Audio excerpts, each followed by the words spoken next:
It's week 2 of the NFL, and I got 5 picks for you.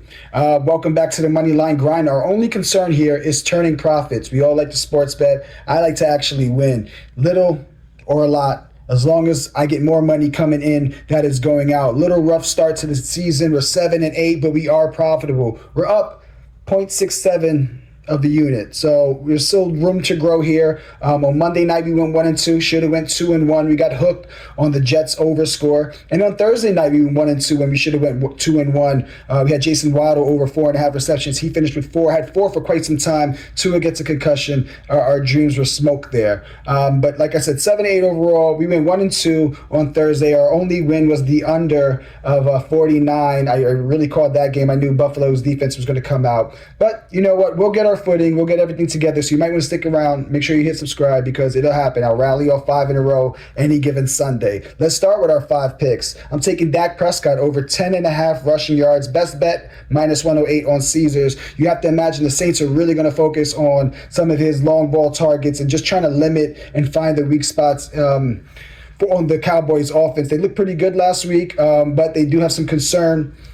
I think Dak Prescott was rushed about 25% of the time. He only actually took off and ran the ball a couple of times, maybe one time actually, and had about 3 or 4 yards. If you look back to last season, he ended the season with a 45 rushing yard game against the Vikings. I'd imagine that they emphasize this, that he can still somewhat move his legs a little bit. This will help the defense kind of stay honest, especially since they gave up 4 sacks last game.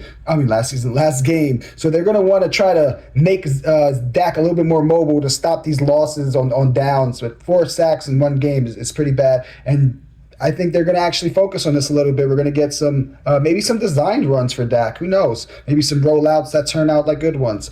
Our second pick, we're actually going to take the Jets, -3.5 versus the Titans, -110 on Caesars. I think the Jets probably played against the best football team in week 1, and they're still kind of coming together. They didn't have the ball much, and they didn't get too mmany plays off. But I think that as long as they can contain the run somewhat, I think they still a much more talented team than the Titans. I don't think they're any good or that good or that talented as the Jets. And the Jets can use this as a little tune-up. You know, they're on a short week of rest, so that's something to be concerned about. But I do like the Jets to cover against the Titans. Then we're going to take the 49ers versus Minnesota, -4.5. This is 110 on Caesars. Niners really impressive last week, just dominated the Jets. And the Jets were supposed to be or expected to be a top defensive team. And the Vikings beat up on a really, really weak Giants team. So I'm thinking the books are giving the Vikings a little bit too much respect here. And I think San Francisco, they're too sharp, too talented from coaching to players. -4.5, we're taking that. We're pushing that all day long. And then we're also taking the Commanders -1.5 versus the Giants. And we'll keep this quick. Giants stink. They're my team. I know what I'm seeing. I've been watching them for a long time. We stink, and the Commanders are just better. 1.5 points is nothing for this, for a Giants team who Jets kind of stink too right now, but a Giants team who can't score the ball. Daniel Jones, let's see how he bounces back. Let's see if he's mentally tough, but I don't think they have enough for the Commanders. And then our last pick, you know we got to do the ladder. We got a ladder day 1. This is +119, so we're going to get some extra profits here, and I'll keep it real simple. I got the Eagles at home, money line versus the Falcons. Then I got the Jacksonville Jaguars money line at home versus the Browns. Now, if you parlay all those picks, before we get there, that is ladder day 1, and those are our 5 picks. And if you parlay those 5 picks, you end up at +2783, which is pretty solid. $10 wins you $270.